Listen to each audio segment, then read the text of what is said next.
teman-teman, ketemu lagi di podcast WPI Utrecht yang episode ketiga.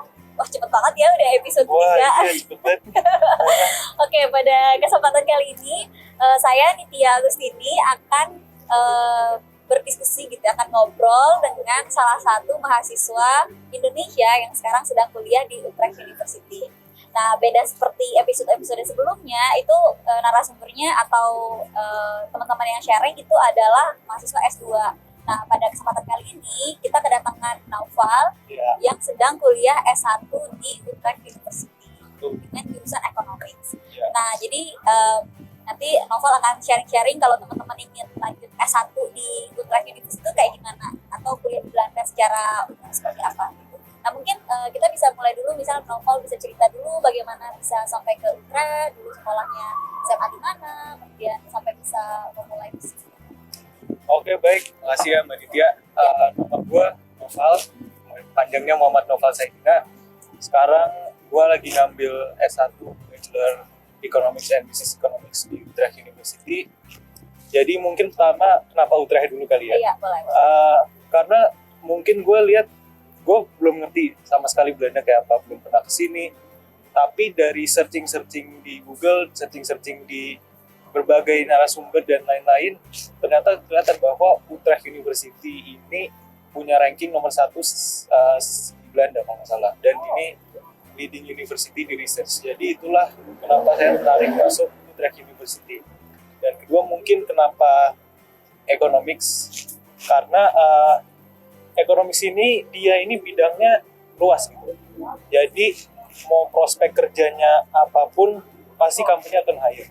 Dan ilmunya pasti bermanfaat. Ya itulah kenapa. Oke.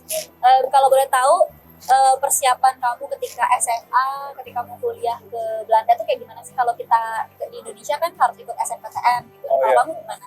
Kalau aku ini prosedurnya mungkin lebih gampang, tapi secara seleksi ya. Tapi kalau misalkan ngurus dokumen emang lebih ribet. Jadi banyak yang harus dipersiapkan. Contohnya mungkin seperti kita yang non EU, itu kita butuh persiapan visa pasti, dan itu dokumennya banyak banget yang harus diurusin. Tapi jangan tenang, itu pasti kalian bisa urus dan itu nggak perlu macam-macam lah. Terus kedua, kalau untuk programku sendiri itu dia nggak perlu misalnya motivation letter atau apa, yang penting adalah transkrip nilai dan kalau nggak salah surat dari sekolah bahwa kita pernah sekolah di sini. Itu aja sih. Oke, berarti kamu dulu daftar sendiri ya, nggak pakai agen atau ada yang membantu memfasilitasi kuliah? Kalau saya pribadi nggak pakai agen, memang saya urus sendiri, dan transkrip itu kebetulan sudah ada dari sekolah, sudah diterjemah juga, jadi tidak masalah sih. Berarti sebenarnya tidak sesusah yang dibayangkan Iya, ya untuk betul. kuliah ke luar negeri. Yang penting diurus aja administrasinya dan bisa didaftar semua sedia online ya Di informasi. online semua ada di websitenya Utrecht University. Ya. Oke, kalau boleh tahu kamu kesini kuliah pakai beasiswa atau self funding, atau bahkan kamu ada informasi nggak sih tentang peluang-peluang seperti itu sih, teman-teman ada yang ingin kesini tapi beasiswa misalnya? Kalau saya sendiri self funding, Oke. tapi mungkin agak fun fact dikit. Oke. Jadi pas itu saya pas daftar di seleksi untuk Utrecht Excellence Scholarship. Oh iya. Ya, jadi Utrecht Excellence Scholarship itu Utrecht University yang kasih, itu khusus untuk non-EU students. Dan saya rasa banyak mahasiswa Indonesia yang dulu-dulunya itu dapat. Jadi peluang untuk orang Indonesia itu sebenarnya besar. Oke. Tapi yang pasti yang harus disiapkan adalah nanti jangan kaget kalau misalnya dia curi interview. Dan kedua, nulis motivation letter dan ngasih itu untuk Utrecht Excellence Scholarship. Terus yang lain-lainnya, peluang lain-lainnya adalah dari kalau nggak salah Nufimeso, mereka mengadakan untuk bachelor. Mungkin LPDP saya kurang tahu, tapi setahu saya ada juga LPDP yang ngasih beasiswa untuk S1. Sepertinya kalau LPDP belum ada ya kalau S1. Iya. Tapi tadi udah ada banyak kesempatan lain yang teman-teman bisa apply untuk S1. Iya. Gitu. Nah, kalau boleh tahu nih, kamu dari SMA di Indonesia, kemudian kuliah di Belanda, Iya. apa sih yang kamu hadapi proses adaptasinya menurut kamu? Wah, ini cukup inilah menantang gitu, dan kamu perlu hadapi, dan bagaimana kamu mengatasi? Wah, ini pertanyaan bagus. Oke, dan Jadi- mungkin jadi pengalaman Jadi teman-teman ya pengalaman teman-teman ya. sebelum sini. Jadi memang culture shock. Karena sebelumnya aku udah bilang tadi belum pernah ke Eropa dan Belanda. Jadi semua culture shock, semua ini baru. Tapi ya yang pasti kita harus punya percaya diri yang kuat. Dan kedua, ya jangan, mungkin sisi Indonesia kita agak dikurangi dikit karena Indonesia ini kadang-kadang orang-orangnya terkenal mungkin sopan dan sampai ke tahap yang malu-malu. Oh, Karena pas awal-awal aku pribadi kayak gitu, pemalu ya. malu gitu. Tapi dengan arti kita sopan. Mungkin di sini orang ini kurang appreciate kalau kita malu-malu. Jadi orang-orang di sini itu sangat ada direct gitu kan. Jadi apapun yang ada di otak kita keluarkan. Anything we want to say, we say it gitu kan. Jadi itu culture shock awal-awal ketemu orang-orang yang ngomong seadanya gitu kan. Dan ya itu butuh adaptasi untuk mengerti orang-orang seperti itu. Terus kedua sih yang pasti mungkin nggak aku sendiri, pasti semua orang mengalami homesick. Ya, Dan mungkin untuk mengurangi homesick itu ya pasti cari teman yang banyak. Dan ya be open minded, berwawasan luas, mau berteman dengan siapapun, dari manapun, asal kita punya prinsip itu udah bagus. wah mantap. Iya. Tapi ini memang benar ya yang dikatakan Novel. Jadi ada buku judulnya Culture Map, itu memetakan ternyata kalau secara dibandingkan banyak negara ya, Ya, ternyata Belanda itu salah satu negara dengan budaya paling direct dunia gitu. sedunia. Jadi mereka paling to the point dalam segala hal, bahkan masalah uang, Iya, sangat ini ya detail gitu. Sedangkan Indonesia itu salah satu negara yang paling bahasanya itu tidak enakan, paling Iya. bahasa yang tidak langsung lah menyampaikan sesuatu. Iya. Jadi memang kita harus benar-benar siap dalam hal itu ketika kita datang dari negara dengan culture paling ini ya tidak enakan untuk menyampaikan hal-hal yang kita pikir sensitif. betul. Itu benar banget. Nah terus kalau misalnya ini kamu ketika berteman gitu ya di kelas, berkomunikasi, bahkan mungkin ada tugas-tugas kelompok, Iya. itu ada pengalaman ini gak sih?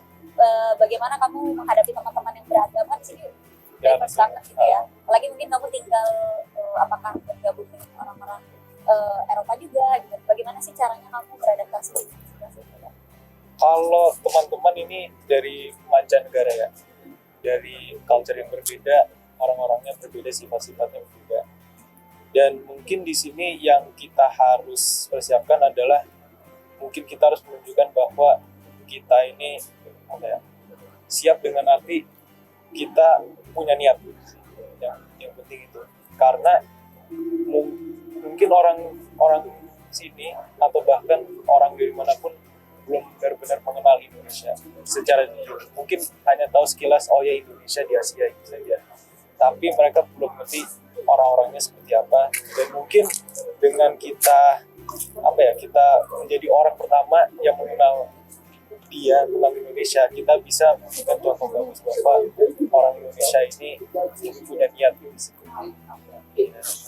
Jadi memang orang di Eropa itu belum banyak yang tahu tentang Indonesia, kemudian culture yang berbeda. Jadi kita yang jadi ambasador dari Indonesia ya, memperkenalkan. Memperkenalkan Indonesia seperti apa, orang-orangnya seperti apa. Iya menarik.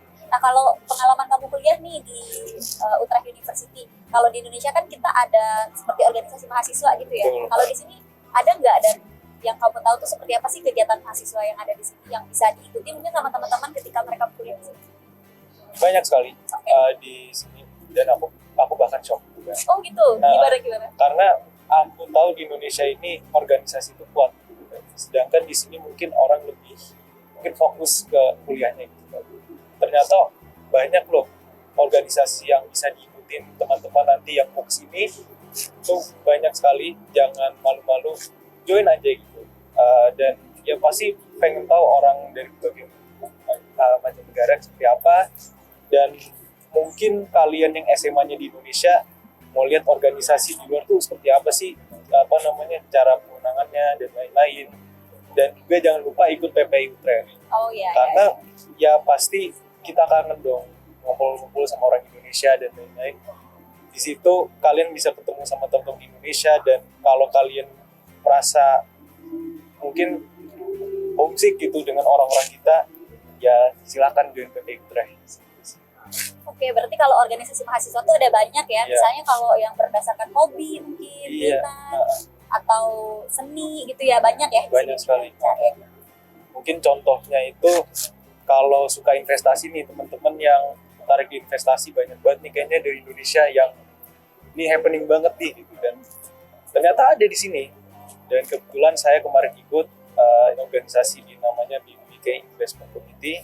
Di situ kita cuman ngobrol-ngobrol, bincang-bincang soal investasi, terus teknik-tekniknya, terus ke depan, karena kita ini kan mungkin orang yang benar-benar ngikutin saham, tahu terminologi seperti portfolio gitu-gitu.